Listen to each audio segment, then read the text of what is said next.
మహబూబాబాద్ జిల్లా వ్యాప్తంగా హనుమాన్ జయంతిని వైభవంగా నిర్వహిస్తున్నారు. ఉదయం నుంచే భక్తులు భారీ సంఖ్యలో హనుమాన్ ఆలయాలకు చేరుకుని అభిషేకాలు, ఆకు పూజలు చేస్తున్నారు. ఇక పట్నంలోని పంచముఖ ఆంజనేయ స్వామి ఆలయం నుంచి బజరంగ దళ్, బీజేపీ శ్రేణుల ఆధ్వర్యంలో హనుమాన్ శోభాయాత్రను చేపట్టారు. జై శ్రీరామ్, జై హనుమాన్ నినాదాలతో పట్టణమంతా మారుమోగిపోయింది. మరోవైపు శోభాయాత్రలో ఎలాంటి అవాంఛనీయ ఘటనలు జరగకుండా పోలీసులు భారీ బందోబస్తును ఏర్పాటు చేశారు. మన హనుమాన్ టెంపుల్ దగ్గర నుంచి యాత్ర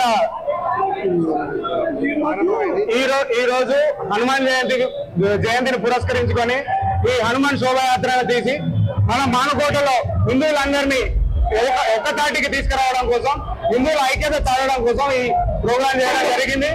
దీన్ని అంతా ఇంతమంది వచ్చి సక్సెస్ చేసినందుకు చాలా ధన్యవాదాలు. జై శ్రీరామ్. ఈ రోజు మన మానుకోట జిల్లాలో శ్రీ వానర యువసేన ఆధ్వర్యంలో శోభాయాత్ర నిర్వహించడం జరుగుతుంది. దీనికి ప్రజలు ఆదరించి అధిక సంఖ్యలో విచ్చేసినందుకు మానుకోట ప్రజలకు వానర యువసేన తరఫున ప్రత్యేకమైన